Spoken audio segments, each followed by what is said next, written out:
De la prehistoria para el mundo. Vamos a viajar millones de años al pasado para hablar de los dinosaurios más famosos. Pero no hablamos de paleontología, sino de los lagartos que nos han hecho sudar frío en los videojuegos. Hoy intentaremos descifrar cómo le haría un T-Rex para jugar videojuegos con esos bracitos tan cortitos. Y pediremos perdón públicamente por todas esas veces que sacrificamos a Yoshi para alcanzar una plataforma que está muy alta. Ojalá nos perdone ese pequeño amigo verde y hay que decirlo, un huevón. ¡Ah, caray! Preparen sus controles y su batirrepelente de lagartos gigantes. Yo soy Cook, esto es Héroes del Pulgar y aquí damos start. ¡Ta!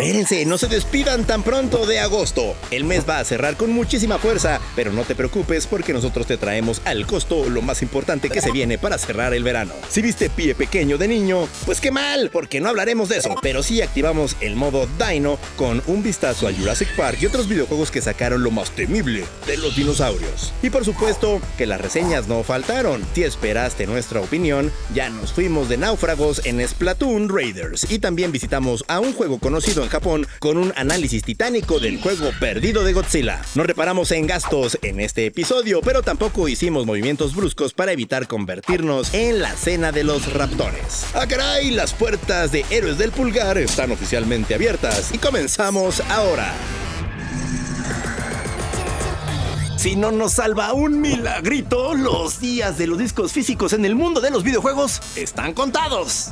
Muchas gracias al tío PlayStation por eso, ¿eh? Y aunque no lo crean, hay juegos que en sus versiones físicas se han convertido en santos griales del coleccionismo. Así que vamos a descubrir cuáles son los que más buscan esos muchachos obsesionados con coleccionar cosas y videojuegos. Y esos precios estratosféricos que pueden alcanzar en subastas o ventas privadas. Y créanme, ni vendiendo mi casa que ni siquiera tengo, podría comprarme uno de esos tal vez. ¡No! Principalmente nos referimos a cartuchos. Así es, cartón, plástico y silicio, que puede valer mucho más que un Ferrari. Uno de los primeros en encontrar ese estatus de coleccionable fue Stadium Events, que inicialmente fue publicado en 1986 por Bandai en el resto del mundo, pero en Norteamérica Nintendo compró los derechos y retiró las copias que existían para relanzarlo como World Class Track Meet. Actualmente una copia de Stadium Events cuesta alrededor de $38,000 a $41,000 y se estima que solo existen entre 200 y 2,000 copias originales en Estados Unidos. Otro de los juegos más buscados por los coleccionistas es el cartucho dorado que se entregó como premio en los Nintendo World Championships de 1990.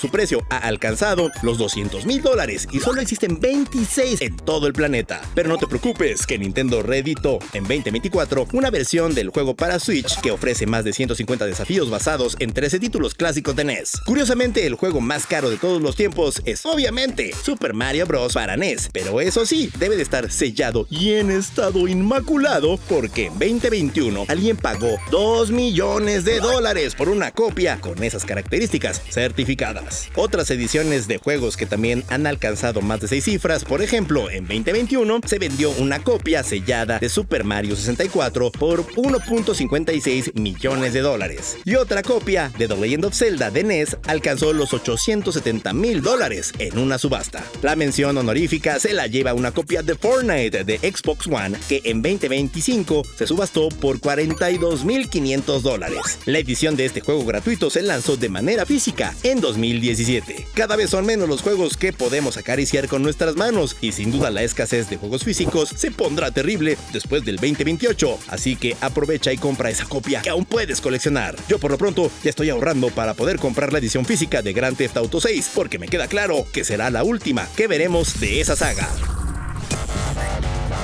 Aunque ya nos estemos saboreando los lanzamientos de septiembre que seguramente van a saber a chile, nogada y enchiladas, bueno, pues no se despidan tan pronto de agosto, todavía tiene chance. El mes va a cerrar con balonazos, espadazos y el juego perfecto para los que le tienen fobia a los tlacuaches. Que dicho sea de paso, pues no sé nada, están bonitos. Bueno, quizás no te vendimos su mejor cara, pero vas a querer saber más de estos tres compadres cuando los conozcas.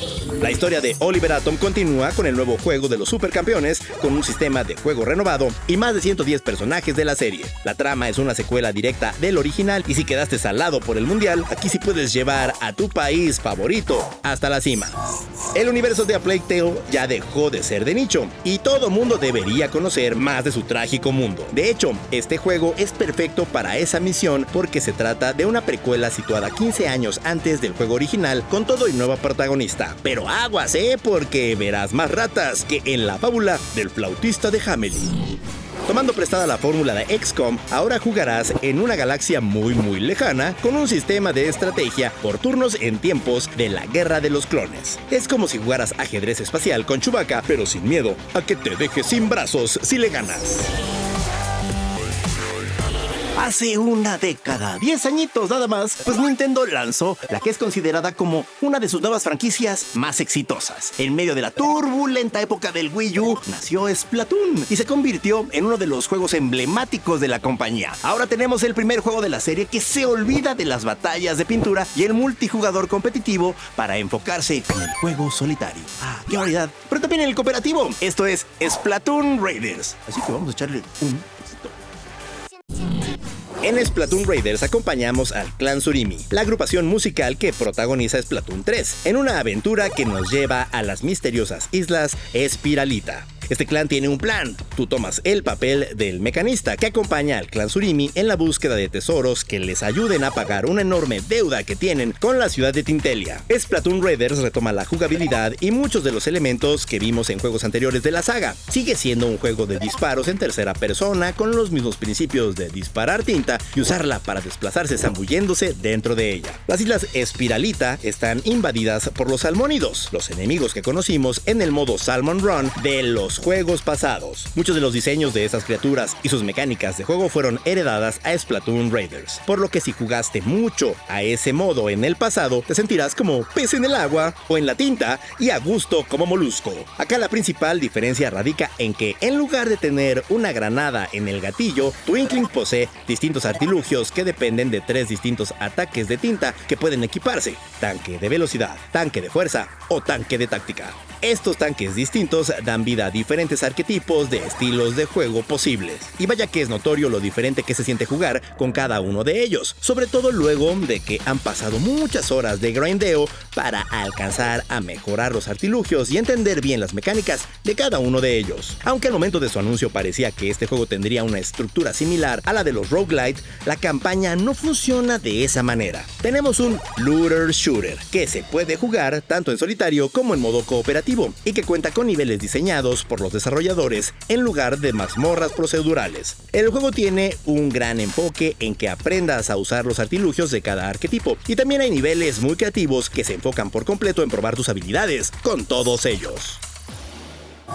Al final del día, Splatoon Raiders puede sentirse con una estructura un poco repetitiva, sobre todo en las primeras horas de juego, pero se va poniendo mejor conforme descubres la riqueza jugable que se deriva de su nuevo diseño de artilugios. Si le tienes paciencia, te encontrarás con batallas épicas y muy complicadas, sobre todo si lo afrontas en su nivel más alto de dificultad, que te entregará una experiencia bastante retadora y súper gratificante, demostrando una vez más que este juego de calamares tiene mucha pulpa y un ceviche sabrosón y sin duda es indispensable para los amantes de los juegos de disparos.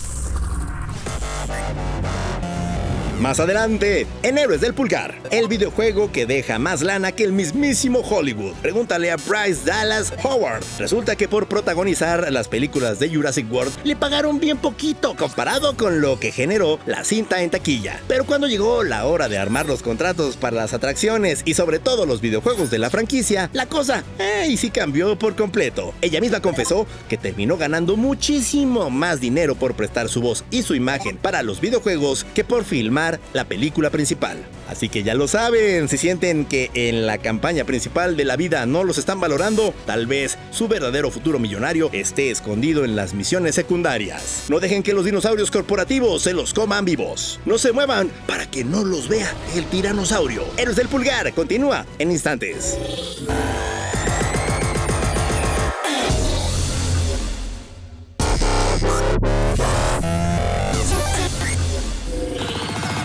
¿Saben qué nunca va a pasar de moda? Los dinosaurios. Y es que particularmente si crecieron en los años 90, ver esas bestias majestuosas en todo su esplendor es una experiencia que nunca vamos a olvidar. Y claro que nuestros pulgares también recibieron su buena dosis de Dino ADN, con increíbles juegos que sobrevivieron 65 millones de años. Y vamos a entrar de lleno con el padre de todos estos títulos. Bienvenidos a Jurassic Park. Desde su estreno en 1993, Jurassic Park tuvo una representación enorme en los videojuegos. De hecho, la película fue tan exitosa que vimos no uno ni dos, sino 7 juegos que quisieron una rebanada del pastel. Y el más reconocido es sin dudas el juego de vista isométrica. Así comenzó la era jurásica en los videojuegos. La secuela de 1997 hizo lo propio y nos dio Jurassic Park 2, Chaos Continues, uno de los side-scrollers más difíciles de aquellos tiempos. Pelear con dinosaurios no era ningún chiste, pero también estaban los famosos cazadores de la película, dando más variedad a una fórmula que apenas estaba incubándose. Y hablando de peleas, ¿quién jugó Warpath Jurassic Park? Este fue un juego propio de peleas y el primero en explotar la magnífica idea de ver a nuestros depredadores favoritos tirándose mordidas, garrazos y mucho más. Lo curioso aquí es que los herbívoros también le entraron a la fiesta, para todos los fanáticos del Triceratops o el Anquilosaurio. Pero faltaba algo que siempre fue el foco de las grandes películas: manejar nuestro propio parque. Operation Genesis fue uno de los juegos más reconocidos por buena razón, y años más tarde la fórmula se perfeccionaría con la trilogía de Jurassic World Evolution, manejados por los creadores de Planet Coaster y Planet Zoo. Lo que un día comenzó con el legendario Alan Grant sigue en nuestros dino corazones como un legado que nunca morirá entre amantes del parque temático que nosotros sí avalamos. ¿Y qué? ¿Eso fue todo? Bueno, como dijo alguna vez el Dr. Malcolm, la vida se abre camino. Y tenemos otros proyectos de Jurassic Park cocinándose. Y como dijera el multimillonario John Hammond, sí, bueno, ¿quién tiene hambre? Si te gustan los juegos de disparos y los dinosaurios, seguramente que te acuerdas de Turok, un título que fue uno de los pilares del género de los gatilleros a finales de los 90s. Aunque no tiene el reconocimiento de sagas como Doom o Halo, fue un claro ejemplo de que los gatilleros también pueden triunfar en las consolas. Tras el éxito de GoldenEye 007 en Nintendo 64, parecía que lo mejor estaba por venir para los juegos de disparos en primera persona en consolas, y Turok Dinosaur Hunter se convirtió en 1997 en uno de los mejores exponentes de su género. Algo que muchos no saben es que Turok se inspira en un cómic de 1954 que contaba las aventuras de un guerrero indígena atrapado en un mundo donde había dinosaurios y criaturas prehistóricas. El nombre Turok hace referencia al título que se le da a un guerrero de un linaje de protectores que evitan que el mal salga de Lost Land y se cuele a la Tierra. En su faceta como videojuego, el protagonista fue ese extraño mundo. Lost Land es un mundo atrapado entre dimensiones donde convergen personas, dinosaurios, alienígenas, insectos gigantes, reptiles inteligentes y muchísimas cosas más. Realmente los dinosaurios siempre fueron el centro del marketing, pero en la práctica solo son una fracción de todo lo que hay en Lost Lands. La era dorada de la serie está entre 1997 y el 2002, cuando tuvimos también Turok 2, Turok 3, Turok Rage Wars y Turok Evolution. En el 2008, la serie pasó a manos de Disney bajo su sello de Touchstone Pictures y trató de hacer un reboot con una apuesta más realista y algunas buenas ideas, pero no le alcanzó para hacer algo tan memorable como los primeros juegos. Ya en tiempos más recientes, hubo relanzamientos de los clásicos, y Saber Interactive se prepara para explorar de nuevo la saga, tras más de 15 años de ausencia, con un juego original. El nuevo Turok rompe con la tradición de ser un gatillero en primera persona para un solo jugador, para convertirse entonces en un juego cooperativo en tercera persona, algo que entusiasma a algunos y pues que puede preocupar a otros. Este top 5 es presentado por Telcel. Los dinosaurios han protagonizado merecidamente varios videojuegos y franquicias, pero algunos estudios los han usado en cameos que van desde lo terrorífico hasta lo gracioso, tal y como estás por ver en este top.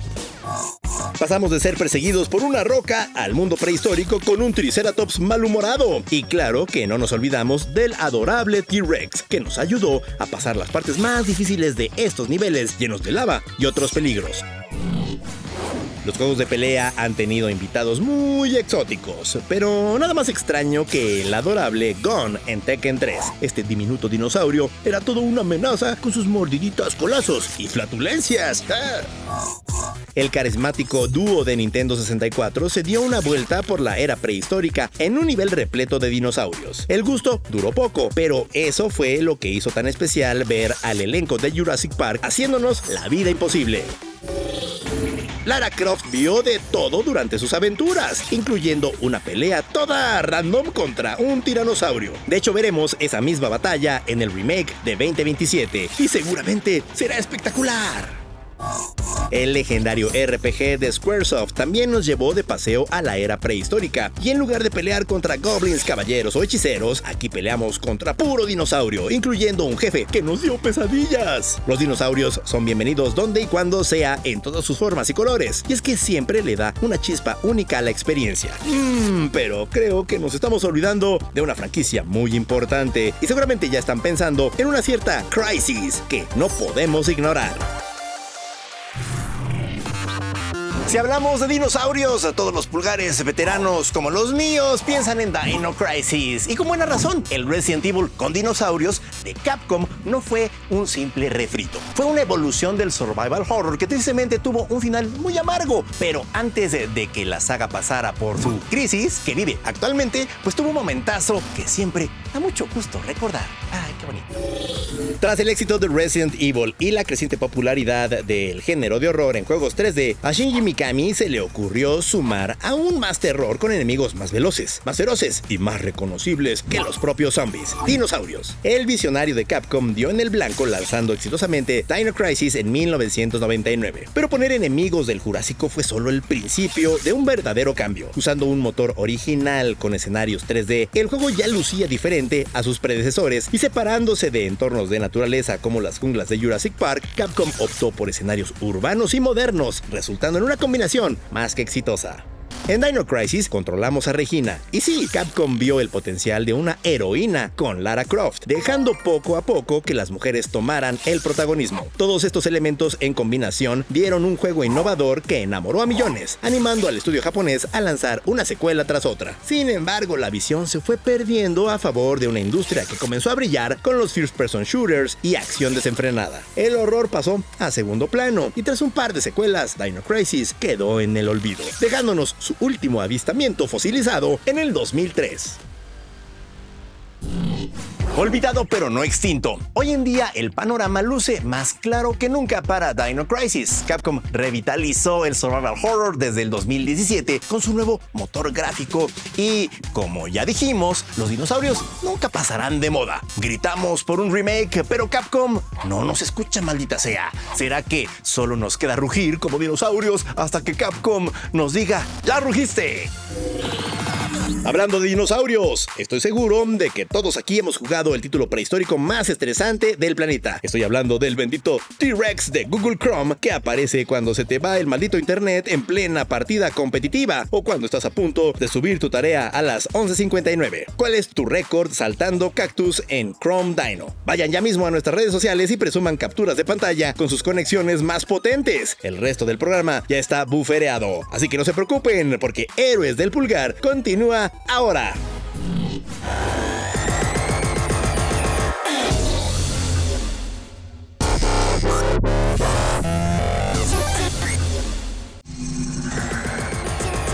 Con tanto dinosaurio también nos dieron ganas de hablar de El Rey de los Monstruos. ¿Saben cuál es? Bueno, y vaya que ha tenido ese muchacho una fuerte presentación en los videojuegos. Pero hablarte de lo más obvio o lo más conocido no es nuestro modus operandi. Son esas joyas perdidas que nos encanta descubrir, en las que preferimos pues poner nuestro esfuerzo para compartírtelas. Porque nuestros pulgares no son mainstream, sino son de gusto universal y por supuesto que jugamos el Smash Bros. De Godzilla. Y no lo estoy inventando, suena bastante loco, pero sí pasó.